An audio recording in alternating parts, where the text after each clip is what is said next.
Hello दोस्तों, आज हम एक्सप्लेन करने वाले हैं देवकी नंदन वासुदेवा मूवी को। इस फिल्म में कंसा राजू को एक बाबा भविष्यवाणी बताता है। आखिर क्या है वो भविष्यवाणी, सच होगी भी या नहीं, चलिए जानते हैं। कंसा राजू एक गुंडा है, हर कोई उससे बहुत डरता है। जो कोई भी उसके खिलाफ जाता है या उसके खिलाफ शिकायत करने की कोशिश करता है उसे बेरहमी से मार दिया जाता है। एक बार देवेन नाम का आदमी उसके खिलाफ पुलिस में कंप्लेंट कर देता है, फिर कंसा राजू उसे मार देता है और उसकी लाश को जला देता है। अगले सीन में पुलिस इंस्पेक्टर उसे अरेस्ट करने आता है। कंसा राजू उससे कहता है, मरे हुए आदमी की कंप्लेंट मानी नहीं जाती, पहले सबूत लेकर आओ, उसके बाद मुझे अरेस्ट करना। उसके बाद वो पंडित जी के कहने पर अपनी बहन और उसके होने वाले बच्चे की अच्छी सेहत के लिए काशी जाता है, जहाँ एक अघोरी बाबा उसे भविष्यवाणी बताते हैं, तुम्हारी बहन की तीसरी संतान तुम्हारी मौत का कारण बनेगी। कुछ समय बाद वो इंस्पेक्टर फिर से उसे अरेस्ट करने आता है और उसे बताता है, जिस देवेंद्र को तुमने मारा था उसके भाई ने तुम्हारे खिलाफ गवाही दी है। फिर कोर्ट उसे 20 साल की सजा सुना देता है। कंसा राजू गुस्से में इंस्पेक्टर को कोर्ट के बाहर ही मार डालता है।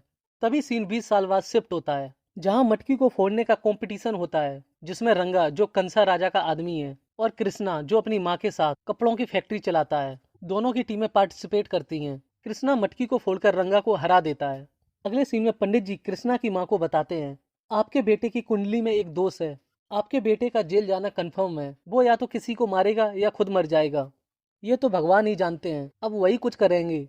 और उन्हें एक रक्षा कवच दे देते हैं। घर आकर वो कृष्णा के हाथ में उसे बांध देती हैं और उससे कहती हैं, तुम्हारी कुंडली में थोड़ा दोष है, इस साल तुम्हें संभल कर रहना होगा। उसके बाद कृष्णा एक शादी में जाता है, जहाँ उसे सत्या नाम की एक लड़की मिलती है। वो उसे पहली नजर में ही अपना दिल दे बैठता है। सत्या उससे कहती है, मेरा पीछा मत करो। कृष्णा कहता है, मैं तो बस तुम्हारा झुमका देने आया था। इसके बाद वो वहां से चली जाती है। कुछ दिन बाद उसे सत्या दिखती है और वो उसका पीछा करने लगता है। तभी रंगा उससे पूछता है, तुम हमारा पीछा क्यों कर रहे हो।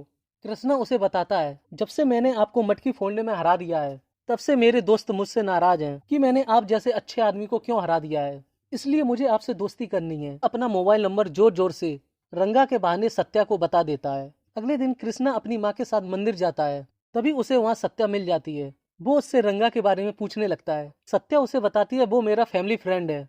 तभी वहाँ मंदिर के बाहर एक आदमी अपनी पत्नी को पीट रहा होता है। फिर हमें एक जबरदस्त फाइट देखने को मिलती है। उसके बाद कृष्णा उस आदमी को समझा देता है।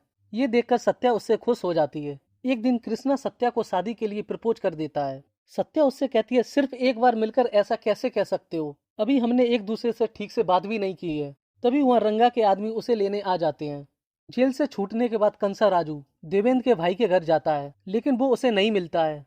तभी उसे देवेंद्र का भाई भूपति फोन करके कहता है, तुम सोचते होगे तुमसे बचने के लिए मैं भागा हूँ, लेकिन ऐसा नहीं है, तुम्हें मारने का प्लान बना रहा था। कंस कहता है, जब तक तुम मेरी नजरों के सामने नहीं आते जिंदा रहोगे, नहीं तो मारे जाओगे। इसके बाद वो अपने घर जा रहा होता है, अचानक से उसकी गाड़ी खराब हो जाती है। तभी वहाँ कृष्णा आ जाता है और उसे लिफ्ट दे देता है। उसे देखकर उसकी बहन घबरा जाती है और अपनी बेटी के पास चली जाती है। तभी हम देखते हैं उसकी एक नहीं बल्कि तीन तीन बेटियां हैं जो हम शकल हैं। तभी सीन फ्लैशबैक में शुरू होता है। काशी से लौटकर कंसा राजू अपनी बहन को भविष्यवाणी वाली बात बताता है। उसके जीजा कहते हैं, ये ज्योतिषी की बात सुनकर हमारे बच्चे की जान लेना चाहता है, अब हम एक पल भी यहाँ नहीं रहेंगे, और वहाँ से जाने लगता है। तभी कंसा राजू उसे मार देता है और अपनी बहन से कहता है, अब ना तुम्हारी तीसरी संतान पैदा होगी और ना ही मेरी मौत होगी। कुछ समय बाद उसकी बहन की एक नहीं बल्कि तीन तीन बेटियां होती हैं। फिर वो अपनी नौकरानी से तीन बेटियों वाली बात किसी को भी बताने से मना करती है। तभी कंसा राजू का आदमी नौकरानी को बताता है, उन्हें पुलिस अरेस्ट करके ले गई है।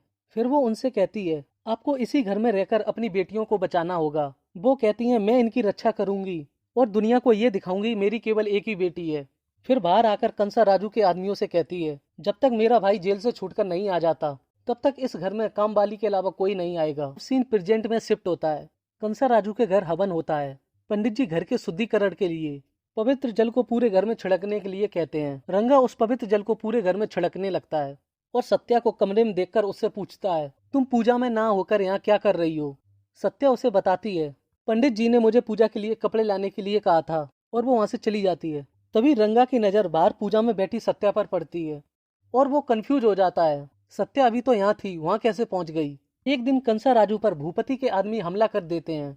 तभी वहाँ कृष्णा आ जाता है और उन्हें बचाकर उनके घर ले जाता है। कुछ देर बाद पंडित जी आकर कंसा राजू को बताते हैं, दोनों की शादी की कुंडलियां अच्छे से मिल रही हैं, कोई समस्या नहीं है। कंसा राजू अपनी बहन को बताता है, रंगा के पापा मेरे वफादार हैं, इन दोनों ने मेरा कभी विश्वास नहीं तोड़ा। इसलिए सत्या की शादी रंगा के साथ करने का मैंने फैसला लिया है। ये सुनकर कृष्णा चौंक जाता है, फिर वहाँ से जाने लगता है। तभी राजू उससे कहता है, तुम्हारे लिए मेरे घर के दरवाजे हमेशा के लिए खुले हैं। उसी रात सत्या अपनी माँ को बताती है, मैं कृष्णा से प्यार करती हूँ, उसी ने कंसा राजू को गुंडों से बचाया था, तो फिर वो हमें भी बचा सकता है ना। तभी वहाँ कृष्णा आ जाता है और कहता है, मैं और सत्या एक दूसरे से प्यार करते हैं, तो फिर उसकी शादी किसी और के साथ कराना ठीक है क्या। तभी उसकी नजर सत्या की दोनों बहनों पर पड़ती है। फिर वो समझ जाता है, उस दिन कॉलेज में थप्पड़ सत्या ने नहीं बल्कि उसकी बहन ने मारा था। माँ उसे भविष्यवाणी वाली बात बता देती हैं और फिर कहती हैं, मैं दुनिया को नहीं बता सकती मेरी 3 बेटियां हैं, इन तीनों को मैं मौत से बचाकर पाल रही हूँ। कृष्णा उनसे कहता है, इतने दिन आपने रक्षा की, अब मैं रक्षा करूंगा। अगले दिन वो कंसा राजू से काम मांगने आता है। कंसा राजू उससे कहता है, आज से सत्या की जिम्मेदारी तुम्हारी। अगले सीन में वो लोग भूपति के एक आदमी को पकड़कर उससे पूछताछ करने लगते हैं। तभी वहाँ सत्या आ जाती है। वो आदमी सत्या के गले पर चाकू लगा देता है, लेकिन कंसा राजू उसे मार देता है। इधर भूपति को उसके आदमी के मरने की खबर मिल जाती है। भूपति कहता है, बहुत नौटंकी देख ली, अब उसके घर पर जाकर हमला करना होगा। ये सीन कृष्णा के घर शिफ्ट होता है। कृष्णा की माँ उससे पूछती है, क्या बात है, बहुत परेशान लग रहे हो। कृष्णा कहता है, कुछ नहीं, बस एक किताब पढ़ रहा था जिसमें एक परिवार आदमी के डर से 20 साल तक एक ही कमरे में पूरी जिंदगी गुजारता है। अगर ऐसा सच में हो तो क्या करना चाहिए। माँ कहती है, किसी को तो जाकर उन्हें बचाना होगा।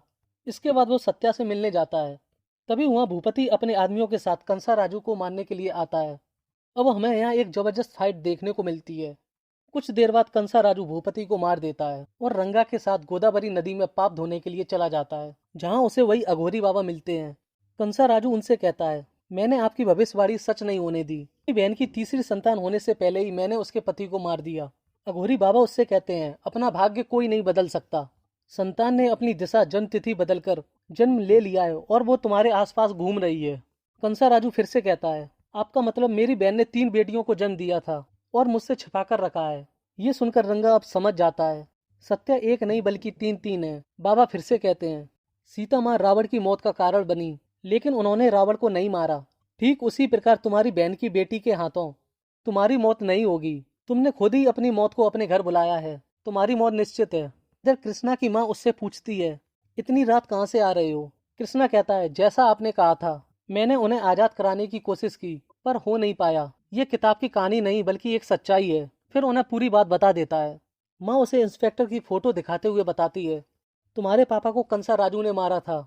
इतने साल सिर्फ इस डर से जीती रही, कहीं तुम्हारे साथ कुछ बुरा ना हो जाए। फिर कृष्णा उनसे कहता है, डरो मत, मेरे पापा के हत्यारों को मारना बदला नहीं, मेरा फर्ज है। उसके बाद वो रंगा को फोन करके कहता है, कंसा राजू से कहना सतर्क रहे, उन तीनों को मैं सबके सामने कल लेकर आऊंगा। अगले दिन वो सत्या और उसकी बहनों को लेकर सबके सामने आ जाता है। तभी सत्या की माँ उससे कहती है, उस समय तुम्हारे पापा ने कंसा राजू को अरेस्ट किया था। अगर ये नहीं हुआ होता तो आज मेरी बेटियां जिंदा नहीं होती। तब तुम्हारे पापा थे, आज तुम हो हमें बचाने के लिए। कुछ देर बाद कंसा राजू वहाँ आ जाता है और अपनी बहन की तीनों बेटियों को देखकर रंगा के पापा को मार देता है, क्योंकि उसे इन सब के बारे में इतने सालों तक पता कैसे नहीं चला। वह कृष्णा से कहता है, तुम ऐसे ही डटे रहना, भगवान हमेशा सच का साथ देता है। इसके बाद कंसा राजू रंगा को भी मार देता है। फिर कंसा राजू कृष्णा से कहता है, मेरी बहन की तीसरी संतान से मेरी मौत लिखी है, फिर तुम कैसे मुझे मार सकते हो। इसके बाद उन लोगों के बीच में फाइट होने लगती है और कृष्णा बेहोश होकर गिर जाता है। तभी उसकी माँ भी आ जाती है और उसे उठाने की कोशिश करती है। कृष्णा उठ जाता है और कंसा राजू से कहता है, जिस इंस्पेक्टर को तुमने मारा था वो मेरे पापा थे। वो उसे जैसे ही मारने वाला होता है, तभी भगवान का चक्र आकर उसका गला काट देता है और ये फिल्म यहीं खत्म हो जाती है। आपको ये मूवी कैसी लगी कमेंट बॉक्स में जरूर बताएं। तब तक के लिए वीडियो को लाइक करें और आने वाली नई नई वेब सीरीज मूवीज का एक्सप्लेनेशन देखने के लिए हमारे चैनल को सब्सक्राइब करना बिल्कुल ना भूलें।